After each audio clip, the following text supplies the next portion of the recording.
it's matcha time. Bonjour! Bienvenue dans cette nouvelle vidéo YouTube. Je pense que là c'est le cas de le dire en fait. Oui. Aujourd'hui c'est simple, on se retrouve après 3 ans. Là je me suis pris 3 ans dans la gueule, d'un coup d'un seul. Et on se retrouve pour une petite FAQ. Donc je vais répondre à vos questions. Vous les... J'arrive plus. Je sais plus faire. Je vais répondre à vos petites questions que vous m'avez posées suite à ma demande en fait. J'ai clairement exprimé une demande que vous me posiez des questions sur Insta et vous m'avez posé des questions, merci beaucoup. J'en ai sélectionné quelques-unes et on va répondre à tout ça. On renoue un peu les liens correctement et après voilà. Pour ce faire, on a mon petit matcha et mon petit carnet de coloriage, oui. Parce qu'en dehors du fait que je parle beaucoup avec les mains, j'ai toujours besoin de, quand je parle, de grabouiller, de griffonner, de... Voilà, donc si tu me vois en train de search les couleurs et de faire ça, ne te demande pas ce que je fais. Tu le sais déjà. Bon, si toi et moi on est en mode first date, moi j'appelle Ornella alias Nel. J'ai 26 ans, je suis Growth Digital Marketing Manager. C'est un énorme bloc de mots pour en gros dire que je suis Social Media Manager experte en marketing digital. En gros. J'ai un peu classé vos questions. J'ai pas pris toutes les questions parce que déjà ça aurait fait beaucoup. Aussi parce qu'en fait pour moi il y avait certaines questions qui méritaient vraiment peut-être des réponses autour de podcasts et de trucs comme ça. J'ai préféré centrer quelques questions et le reste, on verra ce qu'on en fera ensemble. Il y a un plaid et tout. Là, je suis vraiment dans un mood pilou, quoi. J'ai mon petit ensemble de chez H&M, les ensembles un peu en mode Lululemon, là, incroyable, pas de def et tout. Là, je suis en mode vraiment cocooning. Première question que j'ai eue, c'est est-ce que je suis en couple ? Il faut savoir que je suis pas très à l'aise avec l'exposition amoureuse, relationnelle et tout sur les réseaux. Moi, je suis un peu égoïste. Sur mes réseaux, c'est moi. Dans le passé, tu vois, j'ai montré quelques aspects de ma vie privée et tout que je ne regrette pas. Hein. Mais aujourd'hui, c'est plus trop en adéquation avec mon style de vie actuel. Donc, montrer ou pas montrer la personne ou dire que je ne suis avec personne ou quoi que ce soit, c'est pas des sujets que j'aborderai ici. Moi, je suis plus dans la mentale discret mais pas caché aujourd'hui. J'ai grandi et j'ai surtout compris qu'en fait, mélanger les relations amoureuses et les réseaux sociaux quand tu es sur les réseaux sociaux, quand tu as une présence en ligne sur un sujet qui n'est pas initialement ton couple, eh ben, en fait, ça va pas être bon pour ce que tu es en train de promouvoir. Je sais pas si je me fais comprendre. Si tu viens sur les réseaux parce que tu as montré ton couple, bon ça c'est encore autre chose, mais si tu es sur les réseaux et que tu cherches à développer tes trucs et tout, et qu'au final, il y a quelqu'un qui rentre dans ta vie et tu vas aussi le montrer, ça va ouvrir une nouvelle sphère en fait de ta popularité. Et demain, si c'est amené à finir, bah, tu vas devoir des comptes. Pour toi, ça va pas être drôle. Pour les gens qui vont te suivre non plus, ça va pas être drôle non plus parce qu'ils vont vouloir tout savoir parce que tu as tout montré. Il faut savoir soit gérer ton ratio, soit préférer faire comme je fais, c'est-à-dire rester discret, voire juste ne rien dire sur ce genre de sujet. Est-ce que je suis enceinte ? Et j'ai souvent la question par rapport à certaines photos que j'ai postées. Et alors, je tenais vraiment à répondre à ça. Je suis une femme, je suis soumise à avoir un cycle hormonal qui joue sur mon corps, donc de ce que vous voyez, qui joue sur mes émotions, qui joue sur plein de trucs. Donc effectivement, moi j'ai le ventre super ballonné et déjà de base, je suis une fille avec vraiment le bas du ventre hyper gonflé. Vraiment, de base, c'était l'une de mes problématiques premières. Avec le sport, avec le travail que j'ai fait autour de tout ça, c'est des choses que j'ai réduites. La vérité n'est pas que j'ai le ventre tout plat, absolument pas. En fonction des fluctuations dans mon cycle, ben, mon ventre aussi, il change. Donc ça veut dire qu'il y a des moments où je vais avoir le ventre très plat, le moment où je vais avoir le ventre très gonflé, voilà, tout diffère. Non, je ne suis pas enceinte. Et s'il vous plaît, je trouve qu'il y a vraiment un truc à arrêter sur les réseaux, c'est ça. C'est super déplacé dans certains cas. Il y a des femmes qui n'arrivent pas à avoir d'enfants, qui rêveraient d'avoir des enfants. Il y a des femmes comme moi qui voient leur corps changer en fonction d'un moment précis dans leur cycle. Il y a des femmes qui sont soumises à certaines maladies, type l'endométriose, les SOPK et tout ça, et qui se retrouvent aussi avec des ventres gonflés et tout, donc qui n'ont peut-être pas envie d'avoir ce genre de remarques parce qu'elles-mêmes, voilà, n'ont pas une image positive de ces moments de ballonnement. Donc je pense qu'il faut être un peu plus informé sur tout ce genre de sujet, justement éviter de poser ces questions à tort et à travers parce que je pense que des fois, c'est pas nécessaire. Alors pourquoi j'ai décidé de perdre du poids ? De base, avant tout ça, j'avais une morpho où je me considérais comme fine. Donc j'ai longtemps voulu prendre des formes. Je me suis créé des traumas et on a amplifié des petits traumas que j'avais plus jeune. Et donc, je voulais prendre des formes. Donc, j'étais persuadée qu'il fallait que je prenne du poids pour prendre des formes. J'ai toujours été dans un truc où je me disais, bon, je vais aller à la salle pour devenir comme telle meuf de la salle, etc. Donc, c'est un peu comme ça que j'ai commencé le sport en 2018, vraiment pour vous donner des dates. Je prenais des gainers et tout, enfin, je faisais n'importe quoi. Je prenais des gainers, je mangeais comme du n'importe quoi, j'allais au sport, je faisais n'importe quoi, enfin, rien n'allait. Pourtant, j'étais motivée, soi-disant. Dans ma tête, l'impression que je n'avais pas de forme. En tout cas, les formes que je voulais. Moi, je voulais clairement, on va parler français, une micro-taille et un énorme fiac avec des énormes hanches, tout ça. Enfin, dans ma tête, c'était plausible. Comment vous dire qu'après, j'ai pris du poids, mais toujours avec l'impression que j'avais pas ces formes-là, etc., sans le voir. Donc moi, je le voyais pas et je faisais aussi en sorte que mes proches le voient pas parce qu'en fait, j'étais toujours dans la même mentale, en fait, où je me disais, il faut que je prenne du poids. J'ai pris du poids, jusqu'à arriver à un stade où je me dis, bon, maintenant, il faut que je perde du ventre, mais que je prenne du poids. Tu vois ? Donc j'étais perdue, quoi. J'étais complètement à l'ouest. Les gens qui étaient autour de moi, voilà, ils ne voyaient pas en fait que j'étais en train de prendre du poids à ce point. Un jour, je vois un coach américain, qui me coach. Et en gros, parce que moi, je lui dis ce que je veux. Je dis, moi, je veux prendre des formes, machin. Et ce jour-là, il me dit en gros qu'avant de prendre des formes, il faut chercher d'abord à enlever là ce qu'il y a de trop. Et j'étais en mode... Bon, dans ma tête, je suis en mode, mais qu'est-ce qu'il me raconte ? Comment ça, enlever ce qu'il y a de trop ? Il n'y a rien de trop parce que je veux prendre des trucs. J'étais dans un déni total. J'étais arrivée à un moment, à un stade où je pesais plus de 90 kilos. Mais pour moi, comme je m'étais pesée en fin de journée et que j'avais des habits, je disais, t'enlèves déjà 5 kilos parce que entre les habits, nanana, enfin bref, dans un déni total. Et en fait, à ce moment-là, déjà, je me disais qu'il fallait que je sèche, mais toujours dans ma tête, pour reprendre du poids. Moi, j'étais toujours persuadée de ça. Et là, je vous parle de quelque chose, c'était il n'y a pas non plus si longtemps que ça. À ce moment-là, j'avais testé les trucs en mode jeûne intermittent, que j'avais déjà fait un peu à l'époque et tout. Ça ne me correspond pas, j'arrive pas à être bien, je comprends pas, non. Ensuite, autour de tout ça, je me concentre en fait et je me dis, bon, il faut vraiment que j'arrive à perdre du poids, mais de manière constante. Donc j'étais toujours en mode, il faut qu'arriver telle date, je ressemble à ça. Il faut que pour l'été, il faut que je ressemble à ça. Donc en fait, j'avais toujours des objectifs de temporalité ou des objectifs en mode, il faut que je ressemble à telle personne que je voyais sur les réseaux sociaux. Donc pour moi, ça, c'est pas des objectifs. Hein. Là, je vous parle sérieusement.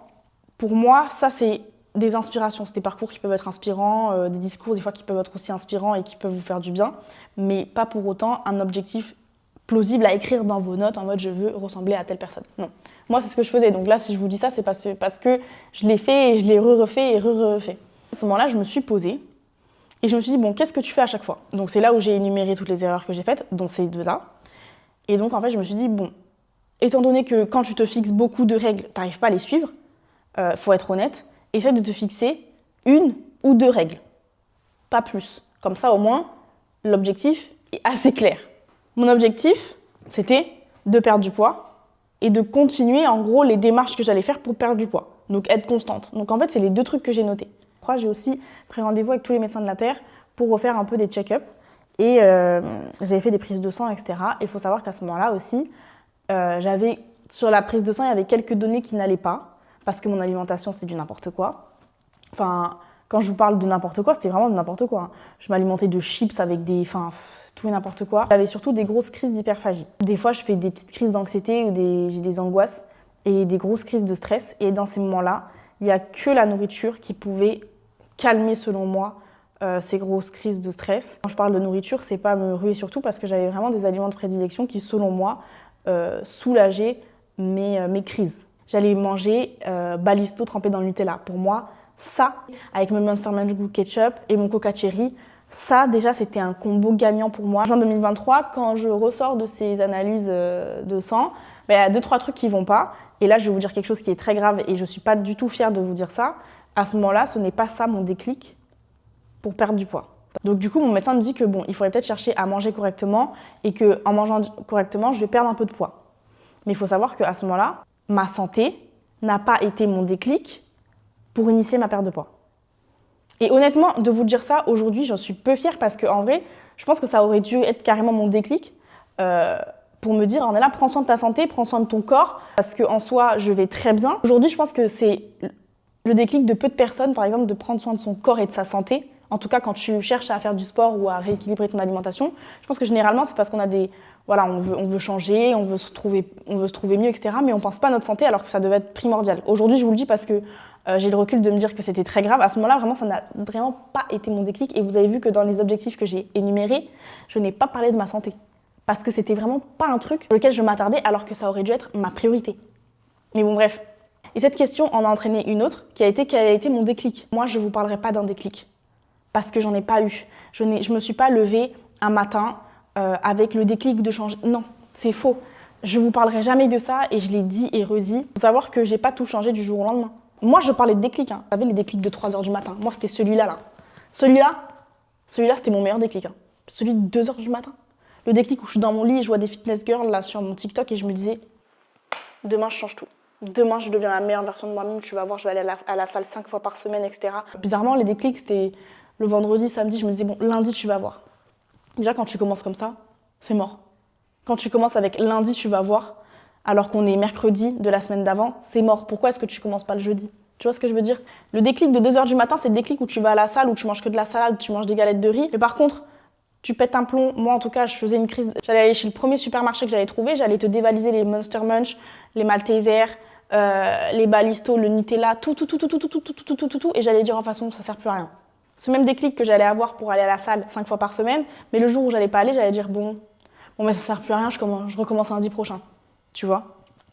C'est pour ça que je te dis que le déclic, c'est pas ça qui va te faire initier et surtout conserver sur le long terme l'objectif que tu veux derrière ce déclic. Je sais pas si on se comprend. C'est vraiment l'organisation que tu vas mettre justement à atteindre des objectifs que tu t'es fixés, des objectifs clairs, et tu as bien vu des petits objectifs. Alors que j'ai pas commencé à aller au sport avec 5 fois par semaine, 3 fois par semaine. C'était mon objectif, je m'étais dit 3 fois par semaine, 1 heure maximum. Parce que j'avais la salle, c'était pas un moment de plaisir d'aller là-bas.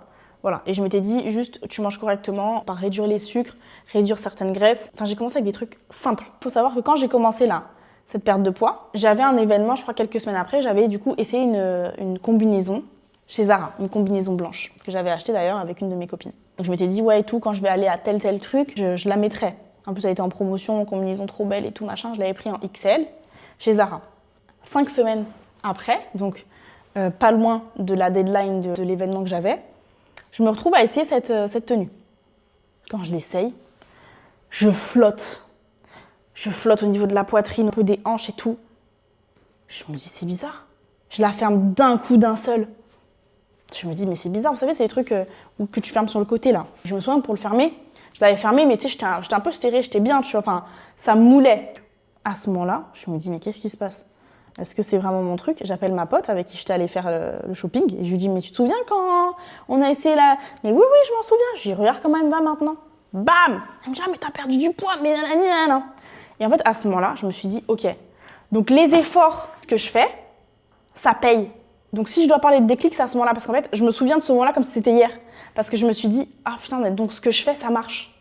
Et donc j'ai continué. Mais bon, je t'ai déjà lancé, ça faisait déjà 5 semaines. Donc est-ce qu'on peut parler vraiment d'un déclic? Je pense pas. Au début, quand j'ai partagé ma perte de poids, j'ai reçu beaucoup de commentaires en mode ouais, tu prends le fait qu'il faut maigrir pour se sentir bien, etc. Moi, je vais vous dire, quand j'ai pris du poids, etc., je vous ai parlé d'une phase où j'étais dans le déni, mais ce déni, moi, je le savais très bien.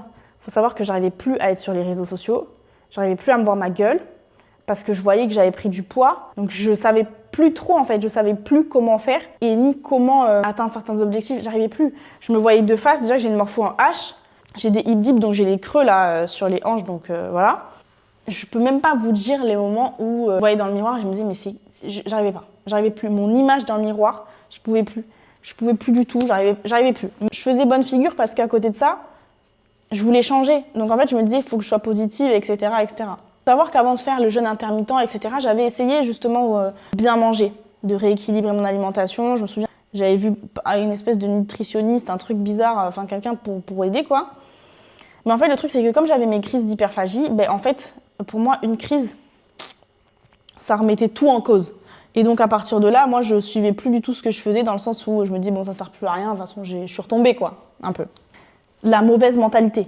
Je parle toujours du fait de pas s'en vouloir. Parce que dans ces moments-là, moi, je m'en voulais de ouf, donc je me disais, bon, ça sert à rien. T'es juste une cruche, t'arrives pas à tenir un truc, t'es vraiment la reine des cruches, donc t'y arriveras jamais. Voilà comment je parlais de moi-même. Donc, il faut savoir qu'au bout d'un moment, il y a eu une phase sur les réseaux sociaux qui était arrivée, c'était un peu le body positive. Je sais pas si tu te souviens. Et en gros, à ce moment-là, je me dis, bon, mais il est peut-être temps pour moi, c'est peut-être un signe, pour que juste je m'accepte comme je suis, et peut-être que ça va me donner beaucoup plus confiance en moi et que je vais retrouver la confiance que j'ai perdue. Donc j'ai essayé. Donc là, je suis dans une era où je regardais que des filles qui étaient en mode body positive, etc. Et des meufs d'ailleurs, dont une que je suis encore, c'est une américaine, je crois, elle s'appelle May. J'aime trop cette nana. Tellement heureuse, etc. Et je me dis, mais moi aussi, etc. En plus, je trouvais qu'on avait à peu près la même morpho et tout. J'arrivais pas à me regarder dans le miroir et à être heureuse, tu vois. Donc carrément, je me suis même demandé est-ce qu'elle l'est vraiment. Mais bon, jusqu'aujourd'hui, elle l'est et elle partage encore ça, donc voilà. Mais moi, j'arrivais pas. Je suis pas en train de prôner le fait qu'il faut maigrir pour se sentir bien.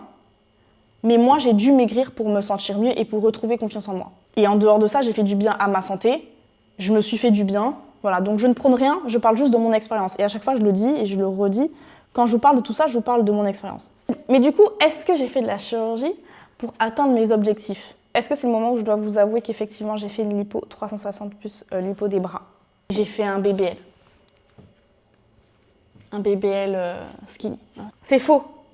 Mais sachez que si j'avais vraiment fait de la chirurgie, j'aurais pas eu honte de vous dire que j'ai fait de la chirurgie et que, par exemple, j'entretiens mon corps après une chirurgie. Je m'en fiche. C'est pas des sujets tabous, parce que du coup, j'ai vu certaines personnes dire que non, mais c'est parce qu'elle a fait une lipo du dos. Du coup, c'est pour ça qu'on a l'impression que j'ai pas fait de lipo du dos, j'ai pas fait de lipo du ventre. Des fois, je vous montre des photos de moi où vous voyez bien mon ventre. Si j'avais fait une lipo, vous verrez des cicatrices.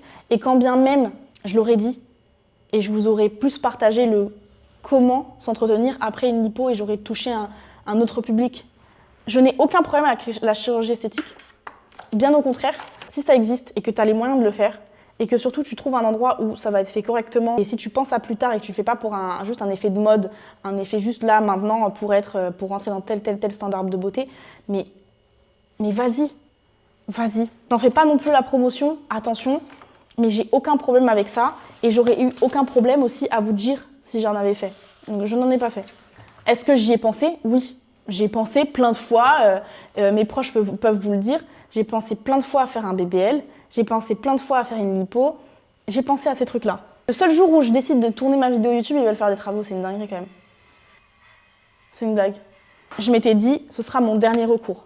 Si tu fais de la chir, c'est que vraiment t'as essayé plein de trucs et que ça marche pas, quoi. Comment est-ce que je gère les critiques et les commentaires négatifs? Parce que forcément, là, je vous ai dit tout à l'heure que j'ai eu certains commentaires en mode « Ouais, tu prônes le fait qu'il faut maigrir pour être machin. » J'ai eu certaines petites critiques en mode « Ouais, t'étais mieux avant, machin. » Ça j'en ai plein. Ça, j'ai plein de gens, des fois, qui se disent « Ouais, t'étais mieux avant, là, c'est pas joli, ton visage, nanani. » Bah écoutez, les goûts et les couleurs, déjà de 1, le matin quand je me réveille, là, est-ce que c'est vous que je vois devant mon miroir à la salle de bain là-bas, là, hein? Non.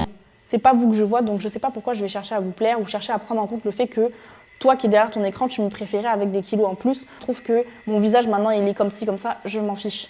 Les commentaires négatifs, il y en aura. Que ce soit là, de par ma présence en ligne, ou dans mon taf, ou partout, il y aura toujours du négatif, il y en a de partout, on est des êtres humains, ça existe, c'est comme ça.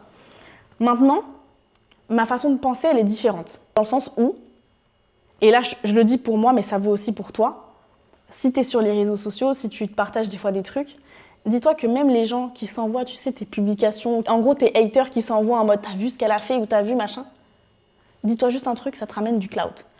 En faisant ça, ça te rapporte de l'engagement, ça te rapporte de la visibilité. Donc merci. Voilà la mentale.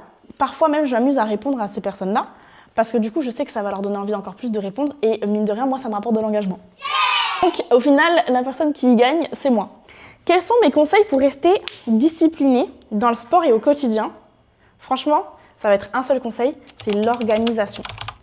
C'est moi, ce qui m'a aidé, c'est mon organisation. Moi, je suis vraiment une fille, tu sais de quoi? Je suis une fille des carnets. J'ai 1001 carnets, j'ai 1001 stylos, j'aime trop écrire. Si vous voulez, je vous parlerai de ça, de comment est-ce que je m'organise, parce que vraiment, là-dedans, j'ai tout. J'ai mon travail, j'ai mes notes, j'ai mon perso, j'ai mon tout, j'ai tout. En fait, je m'organise de ouf. Que ce soit avec des applications, des trucs de to-do list, Notion. Vraiment, moi, c'est l'organisation. J'organise mes semaines en termes de repas, j'organise les semaines en termes de sport, j'organise tout. Organisation. Les applications, MyFitnessPal, pour si tu as envie de compter tes calories, donc si tu as envie d'être organisé sur ce que tu manges. L'application première, c'est Notes, pour tout écrire ta to-do list, ce que tu dois faire dans la journée. Enfin, organisation. On parle d'être discipliné dans le sport, mais moi, ce qui m'a aidé à être discipliné dans le sport, c'est suivre un programme et de créer mon programme. Parce que si tu ne le sais pas, passer du coup de 86 kg à 64 kg, voire 63 kg, dont 20 kg que j'ai perdu en 3 mois, j'ai eu une organisation de fer. avec des repas que je prévoyais à la semaine. J'ai bien dit prévoyais à la semaine, donc je faisais mes courses à la semaine. Et par exemple, je préparais mes repas pour 2 jours ou 3 jours, tu vois, parce que tu as plein de façons de faire des meal prep, donc des repas préparés à l'avance. Et je suivais mon programme.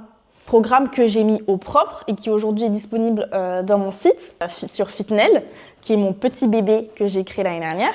Et en fait, c'est un programme qui est sur 12 semaines, avec tellement d'exercices dedans, dans le sens où tu peux commencer avec 3 séances par semaine et finir avec 5 séances par semaine et te faire même des bonus, parce que dedans, c'est complet. J'allais à la salle, j'avais juste à prendre mon téléphone et me dire, bon, aujourd'hui, on est quel jour? On est le jour 3. Alors, je fais ça, et juste suivre mon programme. C'est de l'organisation, donc tu évites de perdre du temps à regarder comme ça autour de toi, qu'est-ce qui est libre, qu'est-ce qui n'est pas libre. Par contre, des fois, tu vas le faire parce que tu vas regarder que tel emplacement ne l'est pas, mais tu switches, tu vas à l'autre exercice et après tu reviendras. Enfin, l'organisation dans le sport, ça prime. Et ce programme, il t'aide justement à être organisé parce que tu peux tout traquer. Tu peux traquer ton mood, ce que tu bois. C'est comme ça que mon programme m'a aidé. Il m'a aidé à être constante et à être disciplinée et surtout à être organisée. Donc le fait de savoir qu'aujourd'hui, ça vous aide vous, ça me fait tellement plaisir. Donc voilà. N'hésite pas à aller faire un petit tour dans ma bio pour découvrir ça. Mais voilà, tu as des entraînements spécial menstruation parce que c'est pas la même chose quand on a nos règles. Là, on va parler de trucs de filles, mais on n'a pas la même énergie, on n'a pas la même résistance. Donc, tout est conçu justement pour que tu puisses tenir ton programme sans te dire je vais remettre à plus tard parce que j'ai ci, ça qui se passe dans ma vie. Tu as des programmes, des trucs que tu peux faire à la maison, du pilates dedans, tu as des challenges et tu as surtout l'accès au Instagram privé que j'alimente quand même de temps en temps avec des plannings de repas, des challenges, des trucs, des fois on fait des cours de pilates ensemble à la maison. Enfin voilà, je t'invite à aller faire un tour parce que pour le coup c'est mon bébé que j'ai mis au propre. J'ai mis 1 an à le mettre au propre et à le sortir correctement et j'en suis très très fière. Alors pourquoi le pilates et en combien de temps est-ce que j'ai eu des résultats? Il faut savoir que quand j'ai commencé ma perte de poids, je m'étais dit, bon, pour le sport qui était un petit problème pour moi parce que ça me saoulait d'aller à la salle de sport. Des fois, je restais comme ça dans ma voiture, genre c'était tout un programme. Hein. Il fallait que je prenne la voiture, que j'aille à la salle de sport, que je sorte de la voiture pour aller dans la salle de sport et je regardais les gens qui sortaient et rentraient comme ça. Je me suis dit, il faut peut-être que je reprenne une activité qui me plaise. Moi, j'ai fait du tennis pendant très longtemps, donc je m'étais dit, je vais reprendre le tennis. Donc, j'ai un peu repris le tennis, sauf que, en fait, le coach que j'avais, souvent, il n'était pas trop là et tout, donc c'était un peu galère. Donc, j'ai cherché une activité qui pourrait me plaire, jusqu'au jour où j'ai trouvé le pilates. Pour moi, le pilates, entre vous et moi, je me suis dit, oh, ça, c'est un sport de vieux, c'est nul, c'est comme le yoga, c'est des trucs bizarres. Enfin, vraiment, j'avais un stéréotype nul, en gros, de ce genre de sport. J'ai fait une séance de pilates, je suis sortie, le lendemain, j'avais des courbatures. Donc, quand on est là, tu la fermes. Clairement. Et en fait, je me suis éprise pour le pilates. J'ai commencé avec du pilates mat, après j'ai fait du pilates reformer, et alors là, c'est comme si j'avais eu la lumière. C'est 1 an et demi que je fais du pilates, à côté de la salle de sport. Pour moi, le pilates seul, ça va te donner des petits résultats sur du très long terme, mais en tout cas, si tu cherches à avoir une transformation, c'est pas le pilates qui va te donner la transformation du siècle. Le pilates, c'est un sport qui n'est pas énergivore, donc ça mange pas ton énergie, tu vois. Le pilates en complément justement d'un sport énergivore, je trouve ça génial parce que ça travaille ta mobilité de dingue et ça travaille surtout le renforcement en fait des muscles profonds. Donc vraiment de déjà ta sangle abdominale, tu vas travailler dessus et mine de rien, moi les résultats que j'ai pu voir avec le pilates, vraiment avec le pilates parce que c'est vraiment pour moi ça a été le rétrécissement de ma taille. Moi je suis un H de base et aujourd'hui j'ai une petite taille marquée. Elle n'est pas extrêmement marquée, je suis pas la bouteille de Fanta, absolument pas du tout. Déjà je vous ai dit j'ai pas de hanche, j'ai 0 hanche. Mais j'ai la taille qui est un peu plus marquée. Donc le pilates, moi je te conseille de tester. Je sais que tout le monde peut avoir des avis un peu différents. Pilates, yoga, c'est des trucs à tester. Et je trouve que mine de rien, tu te recharges en bonnes énergies, tu vois. Et tu décharges les mauvaises énergies. C'est tout pour ça. Quels sont les 3 conseils que je donnerais à quelqu'un qui va adopter un mode de vie plus sain? Avoir des objectifs plausibles, t'organiser pour atteindre tes objectifs. Et surtout, en fait, il faut que tu trouves ton pourquoi. Dans le sens où, qu'est-ce que c'est pour toi avoir un mode de vie sain? Pourquoi tu veux faire ça? Pourquoi? Mais c'est pas juste un pourquoi parce que j'ai envie de ressembler à telle personne avant l'été. Non.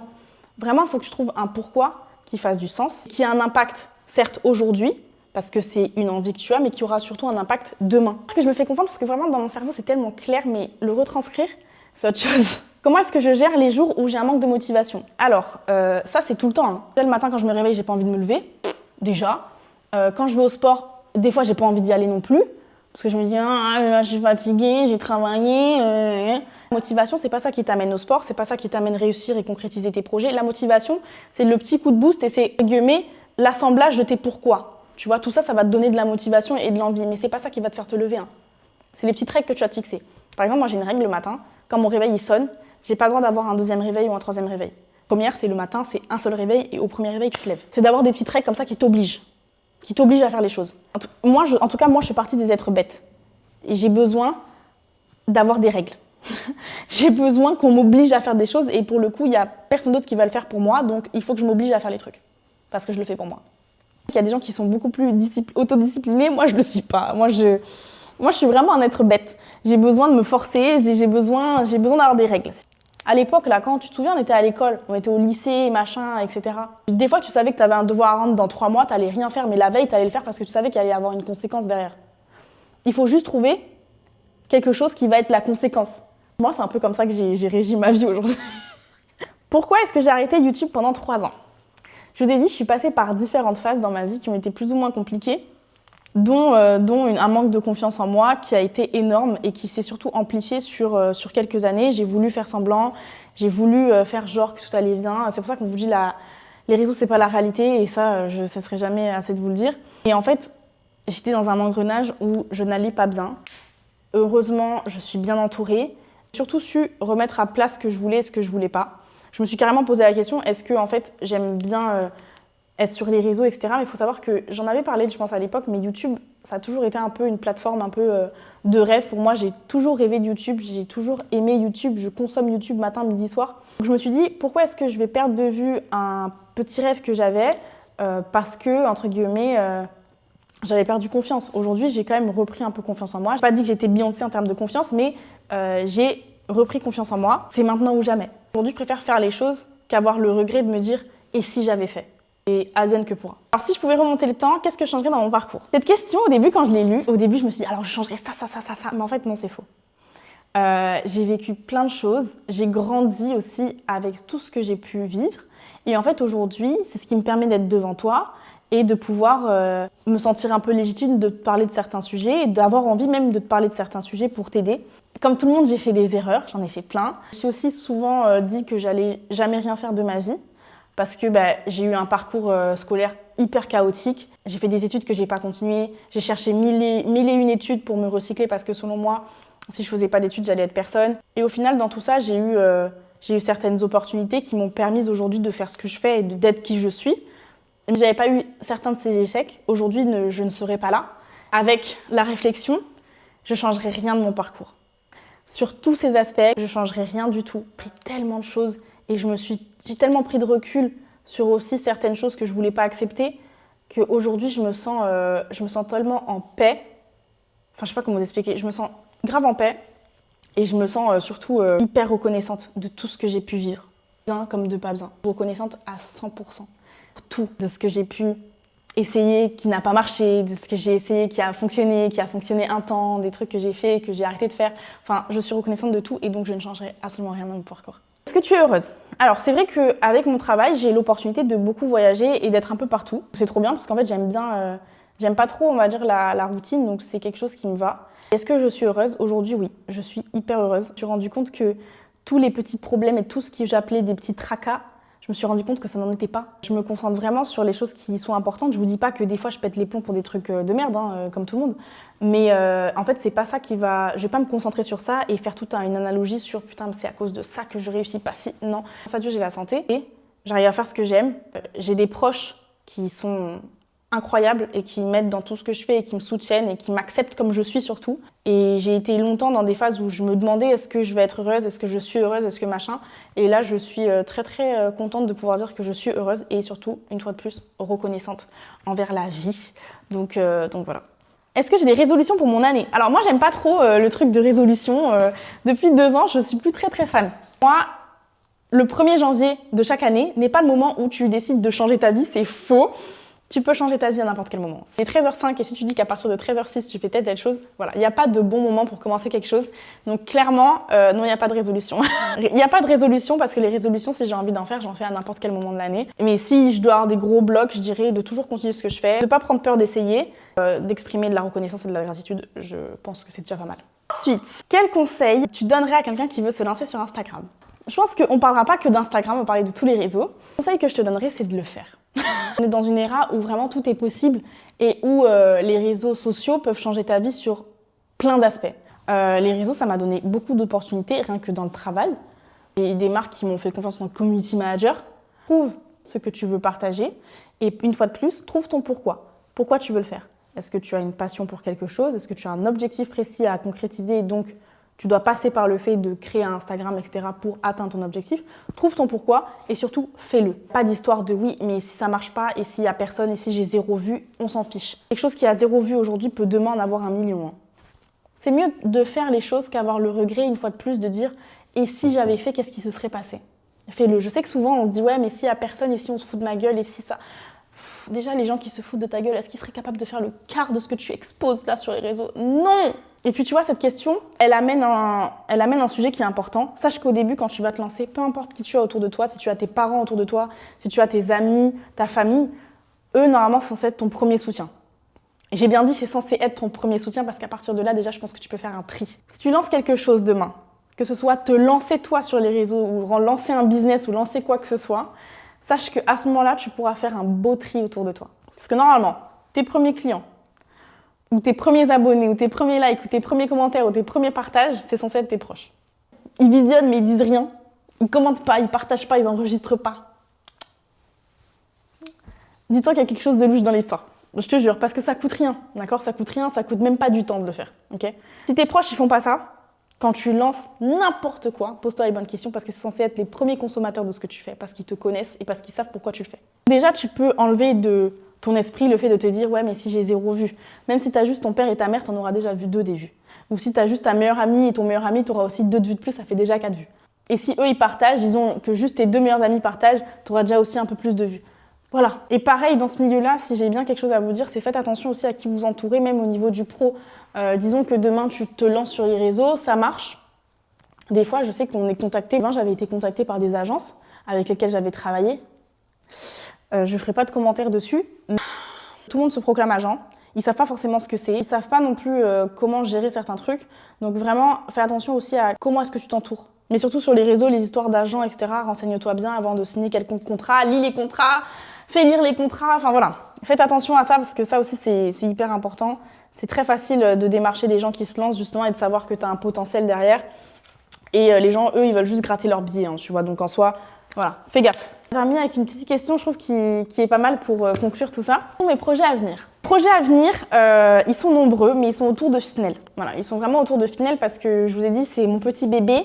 Dites-vous qu'à l'instant où je vous parle, il y a quelques programmes qui sont en test, dont un programme spécial fessier les filles pour avoir un beau fessier bien bombé et surtout un programme pour la prise de masse parce que je sais que c'est une problématique aussi qui est récurrente. C'est des programmes qui sont en test ou en fin d'écriture, pour pas trop spoil. Donc j'en parlerai sur mon Insta, sur mon TikTok. Ce qui est sûr, c'est que ça avance bien et j'espère pouvoir vous partager ça très vite. On arrive à la fin de cette petite FAQ. Et vous remercier surtout, en tout cas pour les filles qui ont adhéré au Fitnel Club, pour la confiance qu'il y a derrière tout ça. Ça a été beaucoup de travail, mais c'est aussi beaucoup de fierté aujourd'hui de me dire que j'arrive à changer la vie de certaines filles qui ont été dans des états que j'ai connus. Donc je suis très très contente de ça. Je vous invite à me suivre sur mon petit Instagram et sur mon TikTok parce que mine de rien, je poste un peu plus là-bas. On se retrouve très vite dans une prochaine vidéo. Bisous!